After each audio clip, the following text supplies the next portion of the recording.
तो hello guys, बाकी अनमा episode 3 की शुरुआत में हम देखते हैं कि बाकी के सामने स्पेक खड़ा होता है।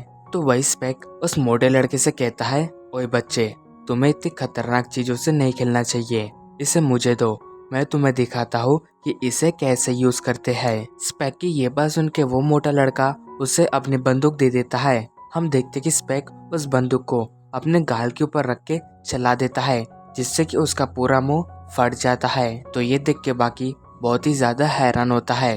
जिसके बाद स्पेक लगातार बंदूक को चलाने लगता है, जिससे कि उसके पूरे मुंह के अंदर धुआं धुआं हो जाता है। तो अब स्पेक बाकी से कहता है, मैंने सुना था कि जापान के अंदर बहुत ही ताकतवर से लोग रहते हैं और तुम्हें देख के लगता है कि तुम भी उनमें से एक हो, तो क्या तुम मेरे साथ हाथ मिलाना चाहोगे। तो स्पेक की ये बात सुन के बाकी उसके साथ हाथ मिलाता है, पर तभी वो हाथ अलग हो जाता है, जिसे देख के बाकी उसे नीचे गिरा देता है। वही ये देख के स्पेक हंसने लगता है और बाकी से कहता है, बाकी मैंने बहुत ही प्यार से तुम्हारे लिए ये गिफ्ट लाया था, तुम्हें उसे ऐसे नीचे नहीं फेंकना चाहिए था। और ये कहते ही वो बाकी के पेट पे एक जोरदार लात मारता है, जिससे कि बाकी को बहुत ही दर्द होता है। फिर तभी स्पेक बाकी के पास जाके उसके चेहरे को पकड़ लेता है और उसी हाथ के ऊपर रख देता है। वही वो बाकी से कहता है, तुम्हें किसी के गिफ्ट को ऐसा नहीं फेंकना चाहिए।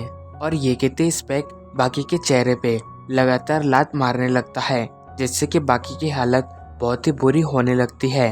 फिर तभी वो देखता है कि बहुत सारे लोग उसे देख रहे होते हैं। तो वही वो लोग बाकी की ऐसी हालत देख के वहाँ पे पुलिस को बुला लेते हैं। हम देखते कि पुलिस आते से ही जैक को पकड़ लेती है, जिसके बाद एक ऑफिसर बाकी के पास जाके कहता है, ओए लड़के, तू ठीक है क्या।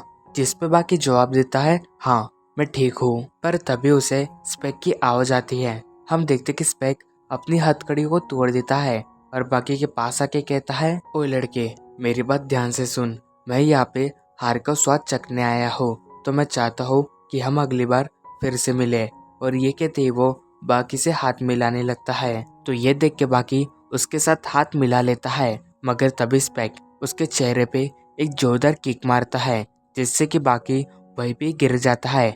और वही स्पेक जाते हुए कहता है, तुम फिक्र मत करो, हम अगली बार फिर से मिलेंगे। और वही फिर हम बाकी को देखते हैं, जिसकी हालत बहुत ही बुरी हो चुकी होती है। फिर तभी सीन शिफ्ट होता है और हम एक पर्सन को देखते हैं जो उन्हीं क्रिमिनल्स के बारे में न्यूज पे देख रहा होता है। और वो पर्सन और कोई नहीं बल्कि योजिरो हन्मा होता है, दुनिया का सबसे ताकतवर इंसान। जिसके बाद योजिरो अपनी एक्सरसाइज करके वापस से खड़ा होता है। हम देखते कि उसके मुंह में जो सिगरेट होती है वो उसे हवा में उछाल देता है, और तभी वो एक ही राउंड में उस किक को किक मार के उसे बुझा देता है। और वही वो कहता है, तो तुम पाछो यहाँ पे हार का स्वाद चखने को आए हो, तो ठीक है, मैं तुम्हें चखवाऊंगा हार का स्वाद। तो अब इसके बाद सीन शिफ्ट होता है और हम शिबुकावा के घर को देखते हैं, जहाँ पे यांगी और शिबुकावा आपस में बैठ के चाय पी रहे होते हैं। तो वही यांगी शिबुकावा से कहता है, बहुत समय बाद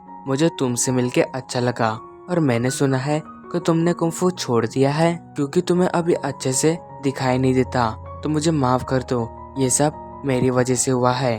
अगर उस टाइम में लड़ाई में तुम्हारी आंखों को नहीं फोड़ता तो आज भी तुम फाइटिंग कर रहे होते। तो अब हमें शिबुकावा के बारे में बताया जाता है। शिबुकावा एक बहुत ही अच्छे मार्शल आर्ट फाइटर है, लेकिन जब से यांगी ने इनकी आंखों पे अटैक करके इनकी आंखों को फोड़ा है, तब से इन्होंने मार्शल आर्ट लड़ना बंद कर दिया है। अब इसके बाद शिबुकावा यांगी से कहता है, मुझे तुमसे मिलके बहुत ही अच्छा लगा, लेकिन तुम एक भागे हुए क्रिमिनल हो, तुम्हें अभी वापस चले जाना चाहिए, नहीं तो मुझे दूसरा रास्ता अपनाना पड़ेगा।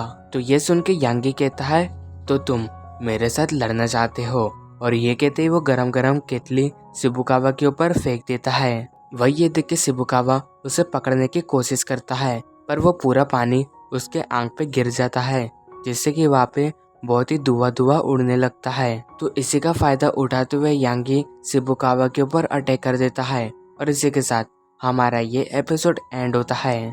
Thank you so much for watching my video.